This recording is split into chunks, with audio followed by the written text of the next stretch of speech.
So today, we're going to build this simple, but honestly, super powerful communication bridge.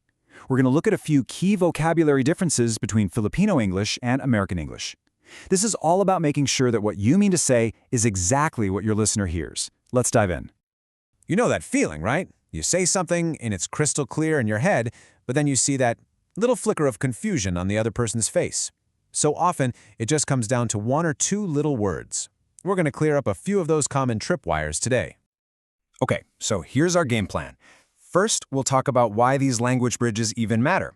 Then we'll jump right into some specific examples. First with common objects, then with everyday phrases. And finally, we'll pull it all together into a simple toolkit you can use right away. All right, first things first, let's get one thing straight. This is not, and I repeat, not about correcting what's wrong. It's all about adding more tools to your communication toolkit, especially if you're in an international or American business setting where being super clear is the #1 goal. And this, right here, is the absolute heart of the matter. Filipino English is a totally valid dialect, period. Our goal here is simply alignment, making these small shifts so your message lands exactly the way you intend it to with an American audience. It's all about being understood effortlessly. All right, let's get into the fun stuff, our first set of examples. We're going to start with a few common items you'd find around the house, and think about how these small word choices can paint totally different pictures in someone's mind. Okay, here's the classic. In Filipino English, you might call your rubber outdoor footwear slippers. But see, in American English, that word, it paints a totally different picture. We're thinking pajamas, something soft and fuzzy you wear inside, not something you take to the beach. And what's super interesting is why, right? It all boils down to context, specifically where you wear them. In the US, slippers are those cozy, soft shoes you wear only inside the house.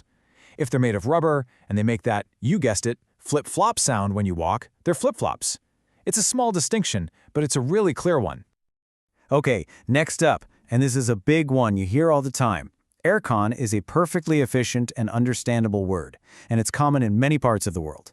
But in American English, especially in a professional setting, you're almost always going to hear the full term or its acronym instead. So, yeah, the key here is really just about formality and what's most common. People would probably figure out what aircon means, but using air conditioner or just AC, pronounced AC, will make you sound instantly more standard to an American listener. It just fits, you know? It's the expected pattern.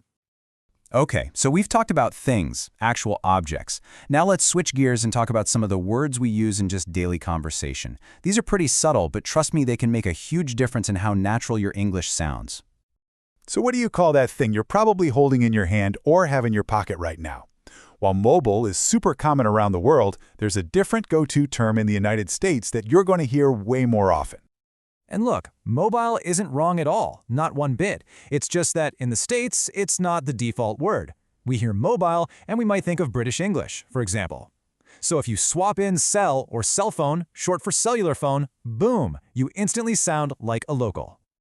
All right, our last example. This one's a little trickier, a little more subtle. It's all about getting food from a restaurant to eat somewhere else. The phrase, take out some food, is super close, but American English just handles the grammar a little bit differently. So here's the breakdown, and it's actually pretty simple when you see it laid out like this. In American English, takeout is usually a noun. It's the thing, the food itself. To go is the phrase that describes the action. So you order food to go, and then the bag of food you bring home is called takeout. Makes sense, right? Phew, okay. We've covered a lot of ground here. So let's wrap this all up into a nice simple toolkit that you can start using, like today, to make your communication even clearer and more natural sounding. So let's just run through them one more time super quick. For that rubber, outdoor footwear, try flip-flops. When you're talking about your phone, use cell phone. For cooling down a room, say air conditioner or AC. And when you're getting restaurant food to eat at home, you get it to go or you order takeout. 4 simple swaps. That's it. And you know, that's really what it all comes down to. None of these are massive, earth-shattering changes, but together, these small vocabulary adjustments can have a huge impact, helping your English sound incredibly fluent and natural to an American ear. See, building these little language bridges, it's not just about words. It makes us all better communicators. It forces you to think not just about what you say, but how it's being heard. So, what about you? What other small differences between dialects have you noticed? It's a fascinating world out there. Thanks for exploring it with me.